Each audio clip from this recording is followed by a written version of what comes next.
湖北、河南近嚟連續發生災禍，當地官員嘅仕途可能受影響，其中多名高官被指係習近平嘅嫡系。中共官方將河南大雨從千年一遇改口為5000年一遇，被網民痛批讓老天爺孭鑊。近日喺南京爆發嘅中共病毒本土疫情已經擴散至瀋陽。中共病毒可能源自武漢病毒實驗室洩漏，又有新證據。今次係嚟自病毒所內部官員嘅訊息。上個禮拜，世界衛生組織強調第二階段溯源將會包括對實驗室洩漏嘅調查，並呼籲中共配合，遭到北京拒絕。美國白宮表示將會繼續施壓。美國國防部長奧斯汀表示，喺未來1個星期訪問東南亞期間，佢會向地區領導人表明，美國係對抗中共威脅嘅可靠夥伴，一個關鍵時候會出現嘅朋友。河南省暴雨成災之際，7月21號，平頂山武鋼市塘尾店村發生爆炸。7月22號，珠海石景山隧道715透水事故現場，救援指揮部發布通報，揾到最後1名受困人員。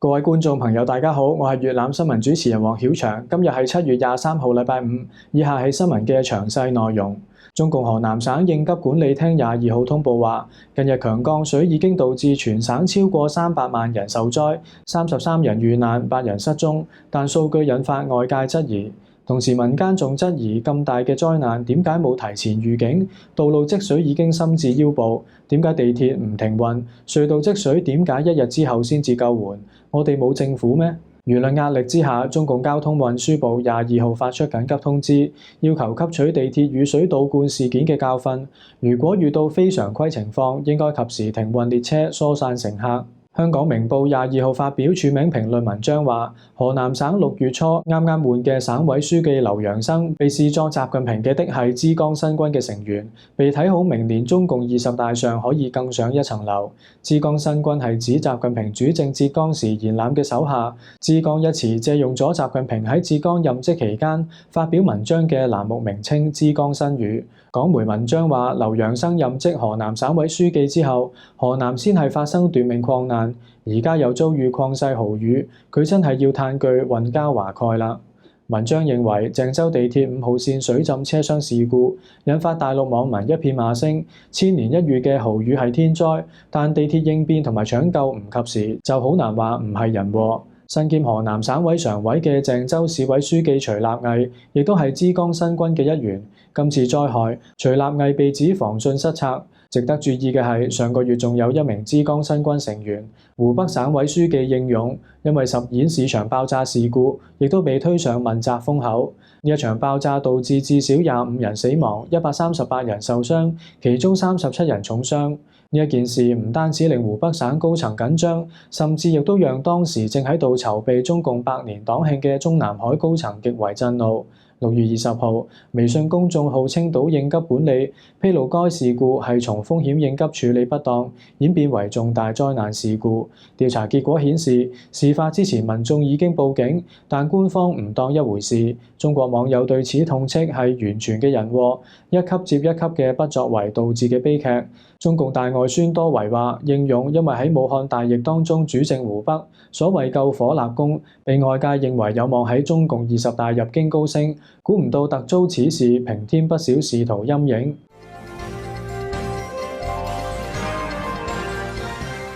中共地方官媒大河報21號援引河南水利廳報導話，7月18號朝早8點至21號凌晨2點，河南部分地區普降暴雨，特大暴雨，最大點雨量仍陽環翠裕雨量站854毫米，占江818毫米，自溝756毫米，重現期均超過5000年一遇。此前一日，鄭州氣象局話鄭州特大暴雨千年一遇。同日稍早，央視話河南遭遇40年一遇強降雨。民運人士王丹喺 Facebook 專頁表示，今次中共官媒嘅無恥表現又創咗新紀錄。史學界一般認為中國歷史可以追溯到3500年前，有確切紀年嘅開始係公元前841年，最多公元前1046年。呢5000年不遇到底係點樣計算出嚟嘅呢？有網民回應話呢個係機率計算結果。對此，王丹無奈咁講：如果咁樣都可以嘅話，遲早中共會宣佈某場天災係宇宙大爆炸以來不遇。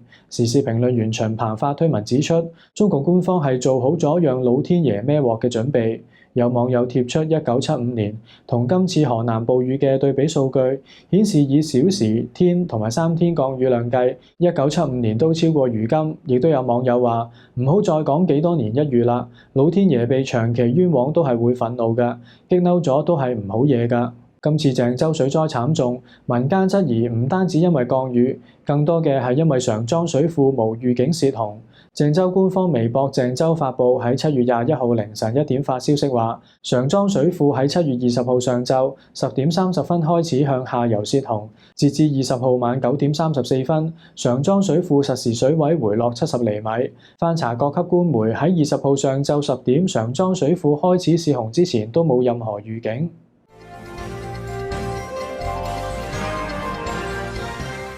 瀋陽官方微信公號發布消息，7月22號0時至22時，遼寧省新增1名本土無症狀感染者，為瀋陽市報告。據大陸官方報導，瀋陽新發現嘅無症狀感染者係南京來瀋人員，現已轉入定點醫院隔離治療。此人喺7月20號、21號2日去過瀋陽故宮、大帥府等多個旅遊景點，並曾經去過多間餐廳用餐。7月20號，南京爆發本土疫情。官方通報，截至22號下晝1點，南京全市共診斷出13宗確診病例，另外有9名無症狀感染者。出於中共一貫隱瞞疫情，真實數據尚未可知。南京目前已經劃定10個中風險地區。鄰近江蘇嘅上海21號下晝升級咗防疫措施，要求高風險地區到上海嘅人員一律接受14日集中隔離同埋2次病毒核酸檢測。中風險地區到上海嘅民眾就一律實施14日嚴格嘅社區健康管理同埋接受2次病毒核酸檢測。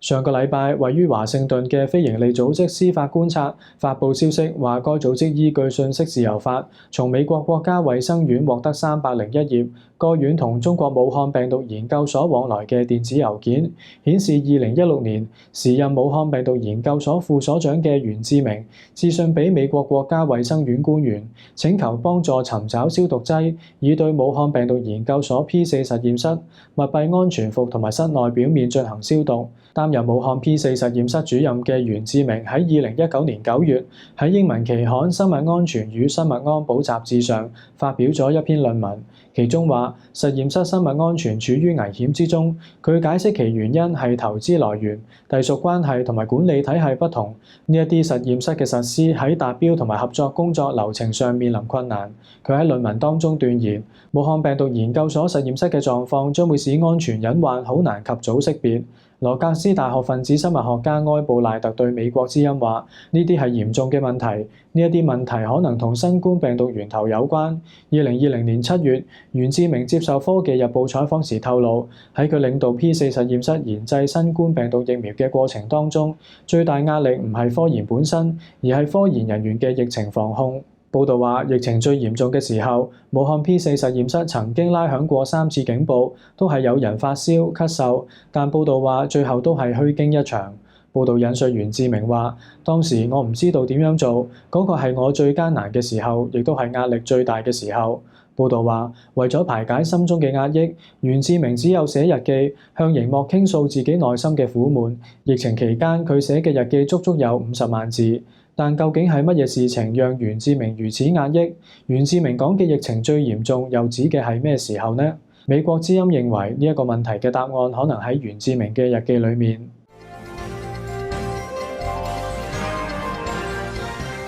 白宮發言人沙奇22號對中共拒絕配合病毒溯源第2階段調查表示深感失望，認為中共咁樣做不負責任而且危險，並持續呼籲北京當局提供關鍵嘅數據同埋樣本。沙奇話，拜登政府相信同中國接觸要採取多邊模式，包括世衛、G7 國家等都呼籲中國要透明。美國將會同盟友同夥伴繼續施壓。近來病毒從武漢實驗室泄露嘅可能性成為越嚟越多國際主流傳媒討論嘅話題。國際上要求溯源同埋追責嘅呼聲日益高漲，就連一直喺中共病毒疫情上同中共保持同調嘅世衛總幹事譚德塞嘅態度，亦都發生咗180度嘅大轉彎。7月15號，譚德塞呼籲中國透明、開放同埋合作，尤其係該組織喺大流行初期要求嘅信息同埋原始數據方面。16號，譚德塞喺一個閉門會議上面話，下一個階段溯源調查將會包括對喺2019年12月發現初始人類病例嘅地方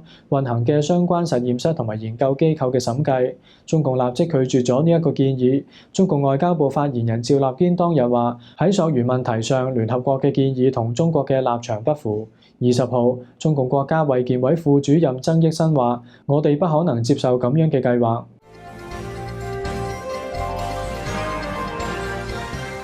奧斯汀將會喺7月23號啟程前往新加坡、越南首都河內同埋菲律賓首都馬尼拉訪問，喺所到之處同領導人會面，鞏固美國同呢啲國家嘅防務關係。奧斯汀21號喺五角大樓向傳媒預告咗佢準備向地區領導人表達嘅重要訊息。佢話：我哋唔認為任何國家應該主宰規則，或者更糟糕嘅係將規則拋棄。關於呢一點，我會強調我哋對海洋自由嘅承諾。奧斯汀透露，佢仲計劃向地區盟國同埋夥伴通報美軍正喺度如何精進、提升軍事能力，並建議各國如何一齊努力提升壓制侵略行為嘅整體能力。同奧斯汀同台同傳媒會面嘅美軍參謀長聯席會議主席米利上將話：中國係美軍面臨嘅步步緊迫嘅威脅。佢話：我哋正喺度以中國嘅威脅為考慮因素，調整我哋嘅軍力、備戰項目、訓練方式、技能同埋軍事活動。佢仲表示，美軍將會同日本、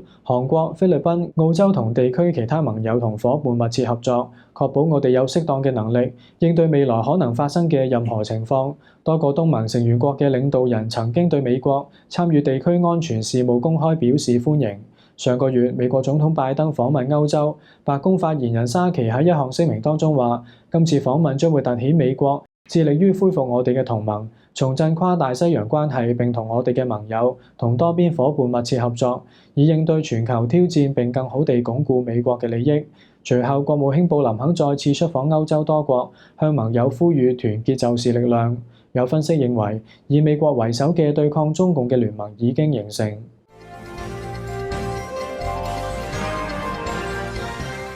綜合大陸傳媒報導，武鋼市政府話，21號下晝4點16分左右，鐵山街道塘里店村發生一宗因為電石遇水引發嘅燃爆，有民眾被灼傷。鐵山街道辦工作人員表示，事故原因係變壓器爆炸引燃天然氣管道，但對傷亡情況唔清楚。多名目擊者表示，爆炸之後有被燒傷嘅人員送院治理。網絡影片顯示，現場不斷傳出爆炸聲，仲騰起蘑菇雲。此前7月20號朝早6點幾，由於洪水倒灌河南登封市苯城鎮曲河村嘅登電集團鋁合金有限公司發生爆炸，現場伴隨蘑菇雲。官方話冇人員傷亡。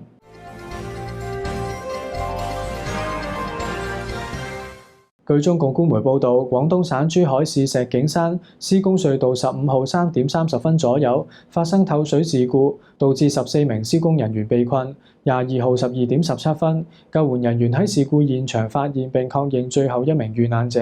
至此，14名被困人員已經全部尋獲，並確認全數不幸罹難。據了解，珠海透水隧道工地上方係水庫，被困人員大多數嚟自湖南。今日嘅報導就到呢一度。如果你鍾意我哋嘅節目，請留言、點讚、分享同埋訂閱。我哋下次再見。